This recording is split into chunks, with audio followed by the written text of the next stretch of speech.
আহ শহীদ ভাই, আপনি একটা জিনিস খেয়াল করেছেন, আমি যে কথাগুলি বললাম একটু আগে, যে এই যে প্রধান উপদেষ্টা ঘোষণা করার পরও আমার ধারণা আপনাকে অনেকে প্রশ্ন করেছে যে নির্বাচন কি আসলে ফেব্রুয়ারিতে হবে। তো এই যে অবিশ্বাস, অনাস্থা প্রধান উপদেষ্টার মানে কথার উপর, এটা কেন? আসলে প্রথম থেকে যখন নির্বাচন নিয়ে কথাবার্তা হচ্ছিল, তখন এই নানান টাইমলাইনের জন্য প্রথমে একবার বলা হলো যে অল্প কিছু সংস্কার হলে ডিসেম্বরে নির্বাচন, আর বেশি কিছু সংস্কার হলে জুনে। পরবর্তীকালে না, এই নির্বাচনের আলোচনার মধ্যে আবার হঠাৎ করে উনি বললেন এপ্রিলে, লন্ডন বৈঠকের পরে উনি বললেন ফেব্রুয়ারিতে। এবং সেটা নিয়ে আবার জামাতে ইসলাম যখন রেসপন্স করলো, তখন উনি আবার সেখানে থাকলেন না। পরে আবার ফেব্রুয়ারিতে নির্বাচন হবে প্রথম সপ্তাহের দিকে বা দ্বিতীয় সপ্তাহে, রমজানের আগে আগে এটা ঘোষণা হয়েছে।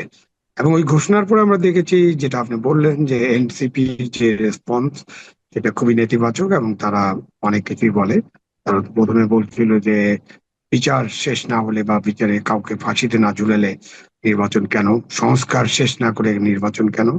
আর এর মধ্যে জামাতে ইসলাম এবং ইসলামী দল, অন্য আরো কয়েকটি দল, তারা পিয়ার পদ্ধতিতে একটা নির্বাচনের ব্যাপারে আন্দোলন আন্দোলন দানা বাঁধার চেষ্টা করছে। এই সব মিলিয়ে তখন মনে হচ্ছে যে একটা দেশে যদি নির্বাচন হয়, তাহলে দেশের সকল রাজনৈতিক দলকে সেই নির্বাচনে অংশগ্রহণ করতে হবে। আমরা যদি অতীতের তিনটা নির্বাচনের কথা চিন্তা করি, 14তে একতরফা, 18তে রাতের বেলা, 24-এ আমি তুমি ডামি নির্বাচন, এবং এই যে আমি তুমি ডামি নির্বাচন এবং 14 নির্বাচনে দেশের সবচেয়ে বিরোধী দল এবং অন্যান্য দল যে অংশগ্রহণ করেনি, যার কারণে নির্বাচনটা গ্রহণযোগ্য হয়নি।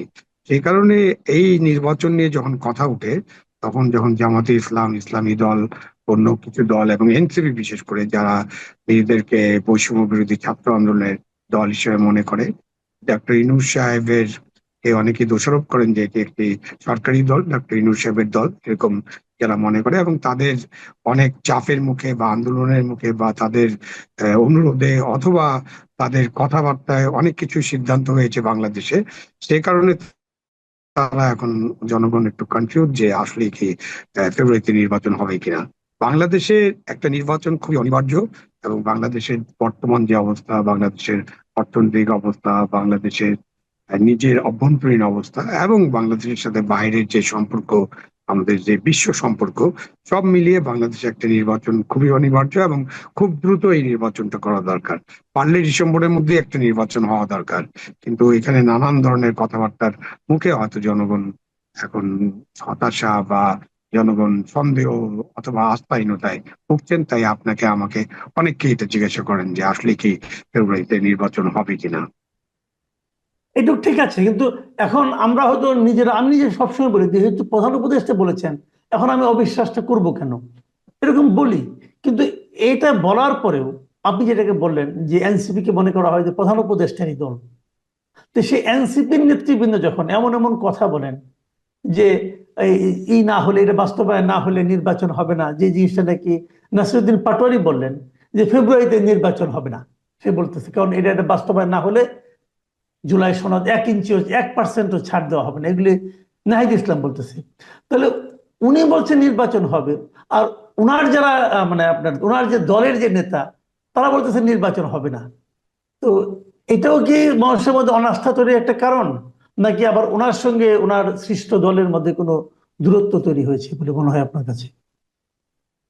আহ এমনিতে অ্যাপারেন্টলি মনে হয় যে একটা দূরত্ব, কেন উনি এক কথা বলছেন এবং উনার যারা শিষ্য তারা আরেক কথা বলছেন। এটাতে স্বাভাবিকভাবে যখন আপনি দেখবেন, তখন মনে হতে পারে যে এটা তাদের মধ্যে দূরত্ব হয়েছে কিনা। আবার অনেকেই মনে করেন যে এটা ফ্রেন্ডলি গেম কিনা, উনি এক ধরনের কথা বলছেন এবং উনার লোকজন আরেক ধরনের কথা বলছেন। এটাও অনেকে মনে করেন। আবার এটাও তো সত্য যে তাদের প্রভাবটা অনেক বেশি সরকারের উপরে। এবং তারা তো সরকারের, যখন ডক্টর ইউনূস সাহেব যখন দায়িত্ব নেন, তখন তিনি বলেই দিয়েছেন ছাত্ররা হচ্ছে আমার নিয়োগকর্তা, মানে তারাই তার নিয়োগকর্তা। সুতরাং নিয়োগকর্তা যেভাবে কথা বলেন সেইভাবেই তো কর্মচারী চলার কথা। তো এই সব মিলে বিষয়টা একেবারে জগা খিচুড়ি পাকিয়ে যাওয়ার মতো, যে কাকে বিশ্বাস করব, কাকে করব না। এবং এনসিপি যে এ পর্যন্ত যে সমস্ত বিষয়ে দাবি দেওয়া করেছে, তার তো অনেকগুলোই বাস্তবায়িত হয়েছে, যে কারণে তাদের কনফিডেন্স লেভেলটাও বেশি হাই, যে তারা যেটা মনে করছেন তারা সেটা আদায় করে ছাড়বেন, এরকম তাদের মধ্যে একটা কনফিডেন্স আছে। সুতরাং তাদেরকে তো ছোট শক্তি বলে, তাদের পপুলারিটি কেমন, তাদের এখনো রেজিস্ট্রেশন হয়নি, নানান কথা বলে তো তাদেরকে খুব অ্যাভয়েড করা যাবে না। তারা যেটা চাবেন সেটা হবে না, এরকম বলা যাচ্ছে না এই মুহূর্তে। তবু আমাদেরকে দেখতে হবে যে আসলে ডক্টর ইউনূস কতটা তার যে ডিক্লারেশন বা তার যে ওয়াদা অথবা তার যে ঘোষণা, সেই ঘোষণায় কতটা শক্ত থাকতে পারেন, এটা শেষ পর্যন্ত দেখতে হবে। জি। আরেকটা বিষয় আমি একটু জানতে চাচ্ছি, এটা তো অগাস্ট মাস। আমাদের আমাদের এর আগেও অগাস্ট মাস নানাভাবে দেখেছি দেশে পালিত হতে। এটা নিয়ে নানা ধরনের বিতর্ক কিন্তু হচ্ছে এখন এই পরিবর্তিত পরিস্থিতিতে। এটা যেন আগে যেমন মানে আপনার 15ই আগস্ট কেউ জন্ম নিলে সে মনে করতাম দুর্ভাগ্য, আমার জন্মদিন পালিত হবে না। আবার এখন যেন মনে করা হচ্ছে যে ওই দিন কিছু করলেই সেটাই যারা করতে যাবে তারাই হুমকির মুখে পড়বে। প্রেস সেক্রেটারি যিনি আছেন উনি তো একজন সরকারি কর্মকর্তা, তো উনিও বলেছেন যে 15ই আগস্ট পালন করলে তার বিরুদ্ধে আইনগত ব্যবস্থা নেওয়া হবে। তো আওয়ামী লীগের রাজনৈতিক কর্মকাণ্ডের উপর এক ধরনের নিষেধাজ্ঞা আছে, কিন্তু 15ই আগস্ট কি পালন করার অর্থ রেখে আওয়ামী লীগের কার্যক্রম, রাজনৈতিক কার্যক্রম নাকি এর বাইরেও হতে পারে? এবং এই ব্যাপারে প্রধান উপদেষ্টার যিনি প্রেস সেক্রেটারি উনি আইনগত কি ব্যবস্থা নিতে চান, কোন আইনে এটা উনি আটকাতে চাচ্ছেন? ওনার বিষয়টা আসলে পরিষ্কার না, এবং আমাদের যখন আমরা প্রধান উপদেষ্টা প্রেস সেক্রেটারি বা প্রেসিডেন্টের প্রেস সেক্রেটারি অথবা প্রধানমন্ত্রী প্রেস সেক্রেটারি এরকম পজিশনে যারা কাজ করেন, তারা কিন্তু প্রধানত তাদের যে তিনি যার অধীনে কাজ করছেন বা যার সাথে কাজ করছেন, তিনি যা মনে করেন সেটাই বা তিনি যা জনগণকে জানাতে চান সেটা প্রকাশ করাই তাদের দায়িত্ব। বাট আমাদের তো প্রেস সেক্রেটারি সাহেব অনেক সময় অনেক বাড়তি কথাবার্তা বলেন, এবং উনি এটাও বলেছেন, এরকম দাবি করা হয় প্রেস উইং থেকে, যে উনি কোনো কথাই বলেন না যেটা প্রধান উপদেষ্টা তাকে বলতে বলেন না। সুতরাং এটা আপনি প্রধান উপদেষ্টার কথা হিসেবে মনে করতে পারেন। যাই হোক, আমরা এখন প্রেস সেক্রেটারি যেহেতু বলেছেন, প্রধান উপদেষ্টা নিজে থেকে কিছু বলেন নাই, আমরা যদি প্রেস সেক্রেটারির কাছেও থাকি, তাহলে জিনিসটা হচ্ছে যে 15ই আগস্ট তো হলো জাতির পিতা বঙ্গবন্ধুকে হত্যা করা হয়েছিল সপরিবারে, এবং এটা একটা শোকাবহ দিন। এটা আওয়ামী লীগ যেভাবে অতীতে পালন করেছে বা আওয়ামী লীগ যেভাবে এটাকে আহ, অনেক ঘটা করে পালন করেছে বলা যায়, বা অনেক বড় করে পালন করেছে, অনেক কিছু করেছে, সেই রকমটা তো হয়তো অনেকের পছন্দ না, অনেকে সেটা ভালোভাবে নেননি, এটা হতে পারে। বাট 15ই আগস্ট যদি আপনি ব্যক্তিগতভাবে কেউ পালন করতে চায়, কারো কাছে যদি এটা শোকের দিন মনে হয় বা উনি শোক পালন করতে চায়, তাহলে আপনি ব্যক্তিকে বাধা দিবেন কিভাবে?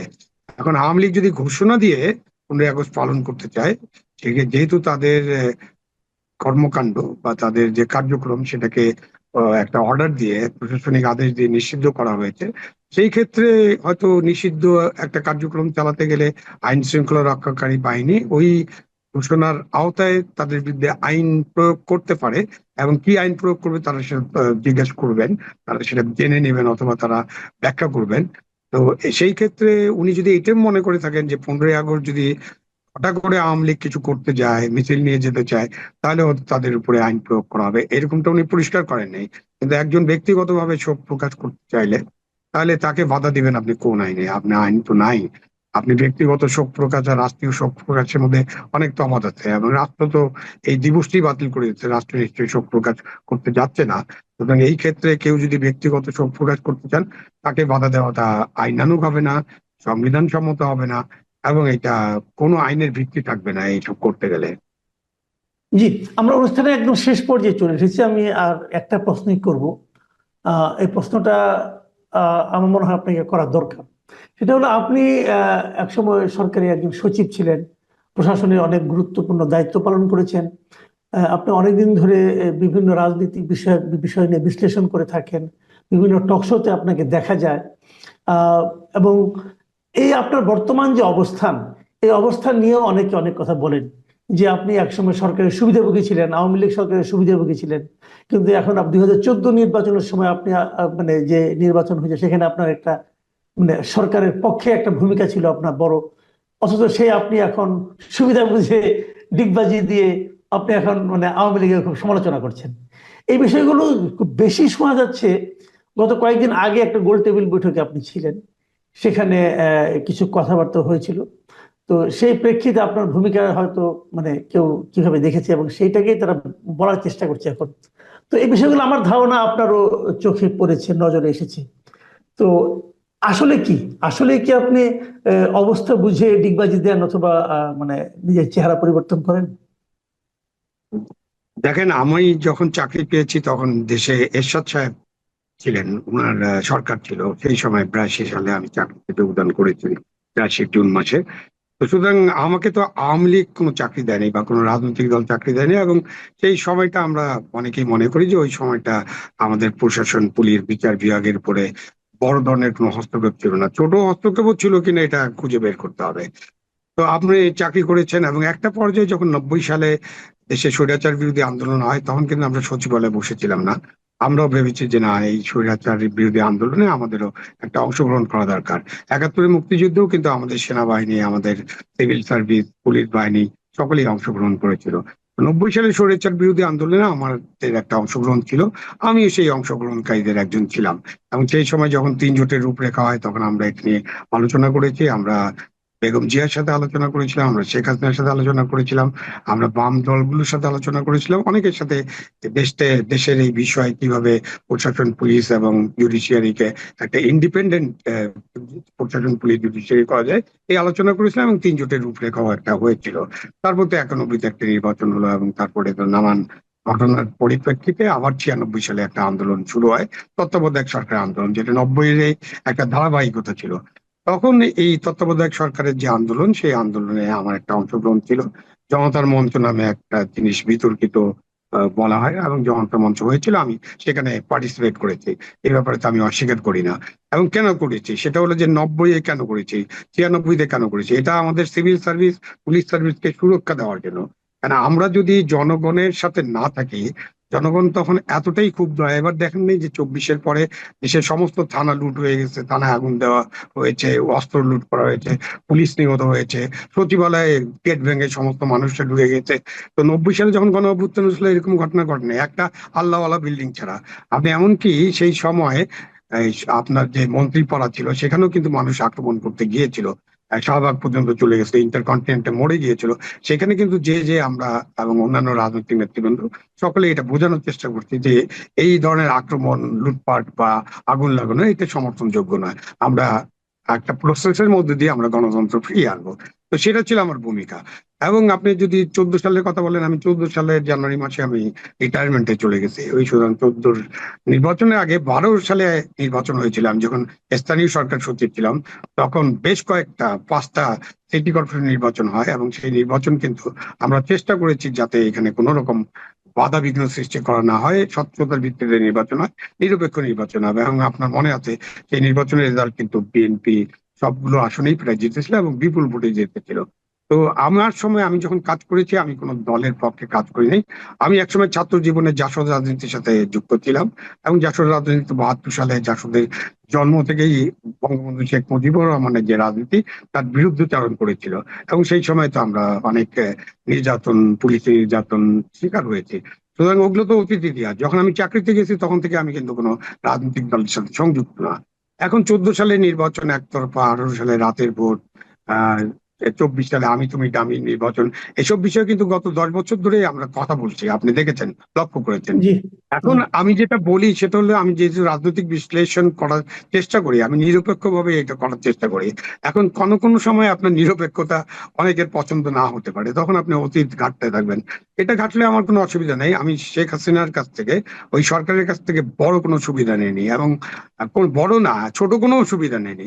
আপনি 1997 সালের অগাস্ট মাসে আমি ওএসডি হই একটা মামলার সূত্রে, এবং সেই ওএসডি কাল আমার 2008 সালের মার্চ পর্যন্ত, 9 সালের মার্চ পর্যন্ত আমি ওএসডি ছিলাম।